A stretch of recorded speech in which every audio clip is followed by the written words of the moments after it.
I want to tell you a little bit about married life for me. Chris and I have been married for 4 years now, and I have to tell you that he's my best friend, and I love him with all of my heart. He's the greatest thing that ever happened to me.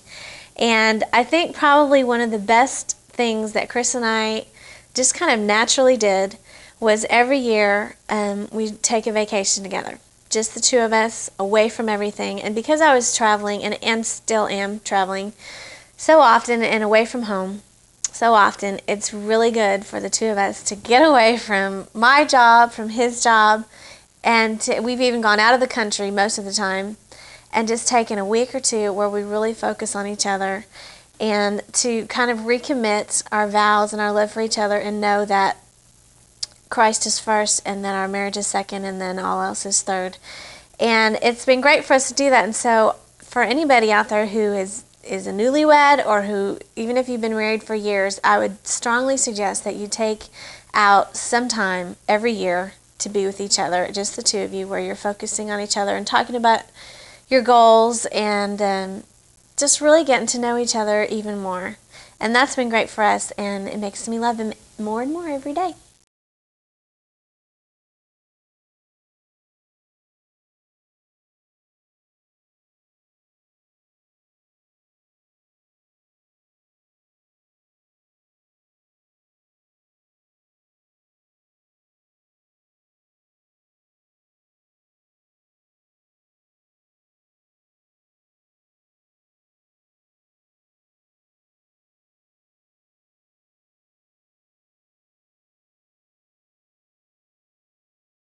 The very first car that I owned, I got when I was 16 years old, and it was a Mustang, and I was so excited.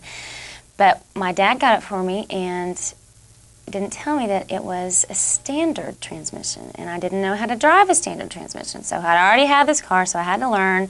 So he went and he took me, and he was very patient, and I learned like on this hill that was like this horrible incline. It was really kind of mean for him to teach me, but I learned. Then, a year after I had this car, my 17th birthday, it was snowing, and I was living in Oklahoma, and I went out to start my car so I would go to school the next day and it would be all cleaned off, and didn't realize that we weren't going to have school the next day, but I started the car, and I went inside, came back out, and my car was on fire, and the whole entire car burned up. I mean, burned up, gone. It was like all black, charred car. No more Mustang. Bye-bye, hot car.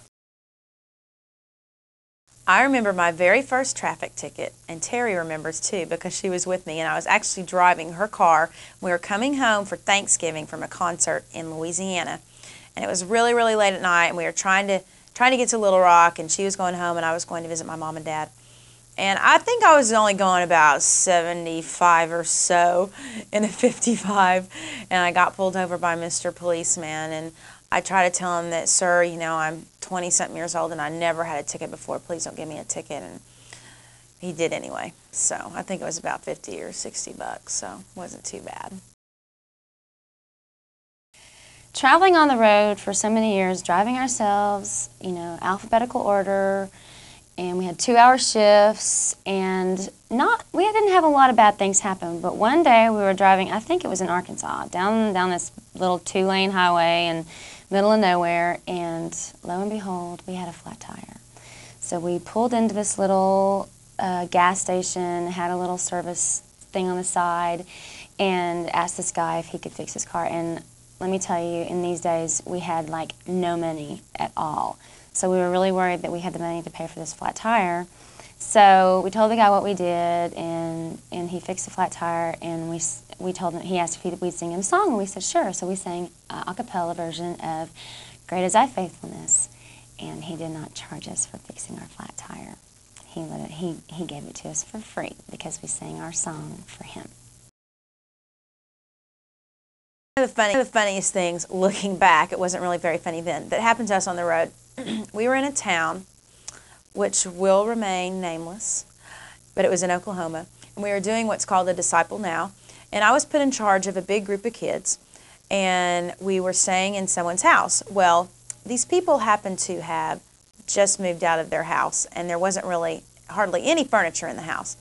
And so this lady that had lived there before she moved out had a bunch of cats, and I really don't like cats, and I especially don't like kitty litter or litter boxes, and that was all over this house, and it really, really stunk.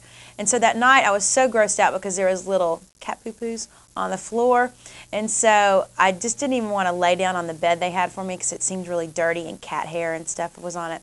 And so I had a cloth hang-up bag at the time, and so I just decided I would be a little inventive, and I unzipped my hang-up bag, and I got in it, and I zipped it up, and I slept in it for the night so I wouldn't have to touch the cat hair.